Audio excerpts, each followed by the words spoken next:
Fred Williams XL Prime, show only the email address from a sentence. Now, in order to do this, we're just going to use this formula here, this trim, mid, etc., etc. We're going to substitute and find this at. We're going to flood everything here with a bunch of blanks to determine where that starting point is using the mid function. What am I talking about?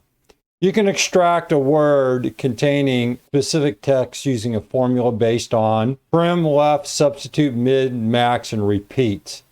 A lot of stuff here. Trying to put it all together is, well, that's our challenge. This formula can be used to extract, and here is our really ugly looking formula. This formula inundates the spaces between words in a text sequence with a large number of spaces, locates and extracts the desired character, and uses the trim function to clean up the mess. Using substitute, the original text in B5 is overflowed with spaces. Any space we have, we're going to flood it with whatever number we elected. We can use 99 or 88 or whatever. It's just going to flood.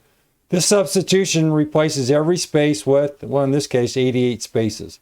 88 is just merely a number chosen arbitrarily to represent the longest word that must be extracted. Next, the find function finds the specific character, in this case, the @ sign, within the crowded text. The find returns the position of the @ character in the text from which 50 is subtracted. Subtracting 50 effectively looks back to a position somewhere in the middle of the spaces preceding the desired substring. The calculated position in the example is 355. The max function is used to address the issue where the characters appear first in the text. In this scenario, the position will be negative and max will be reset to 1. After establishing a starting position, mid is used to extract 88 characters of the text beginning at position 355 from the text in B5, which is once again overwhelmed with spaces. This removes the desired substring, leaving a large number of space characters before and after. Lastly, the trim function is used to trim leading and trailing spaces, returning a sequence containing the special character. So how do we do this? Well, here's the formula. Trim, text, text, text, text. We have this mid function. Here we have mid.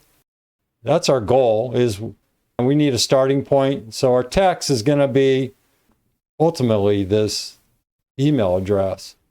But our start number, this is what we're going to have to sort through. And then our number of characters, this is random. What I did is I broke this down. The 99 is going to be our number of characters. What we have to look here is our start number. What I did is I took, you see this substitute? What I did is just flooded every word with spaces. I just put the find there. The next step here, we're trying to find the start number. I just use find and @, so I need a number. If you look find, where's that @ sign? It's going to be at 516. Then I just went over and added mid to this whole thing. This is mid.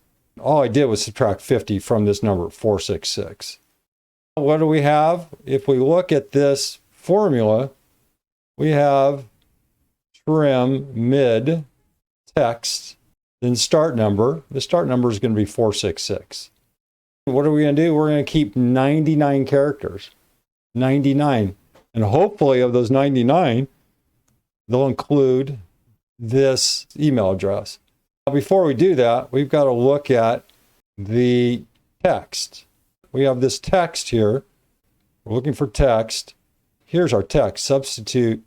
We're going to reflood everything with more numbers. You can see here, substitute is I and then a whole bunch of numbers. What we're going to do is we have this text. We have this in here. This is what it looks like. We have substitute B5. It's going to be all that text. Then we have this start number, F99, our number of characters. So now you have to think, there's no way for me to parse this thing. So now we have mid, which is our text, 46699. What's going to happen is we have 466, and we're going to just keep 99. In the end, this is what it looks like. We have, if we parse all of this, this is all the stuff before and after. After you notice we're going to have 99 characters here, and then we have a bunch of stuff here. Hold on.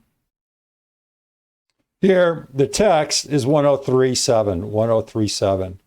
We're going to grab, I guess if you counted this, 466 is going to be this right here at this J Holmes. And we're going to keep 99. See this 99? Then we're going to just trim it. We're going to end up with just 15. Copy, paste. You can see now we have 15. Summary, what we do, so look here, our text is going to be B5. In its original form, this is what it looks like. But then once we flood it with all of these spaces, it's 1037. What we do, use the find function. We have 516. 516. We subtract 50, leaving us with what? 466 characters with a bunch of spaces in between our at. What we have here is 466 characters. Then Max comes in and identifies, narrows this down, and then trim. This is what we're left with. What happens is trim comes in and cleans all of this up. Just think of this at sign, and then there's a bunch of spaces and a bunch of spaces, which also includes a few characters. Spaces, which also includes a few characters.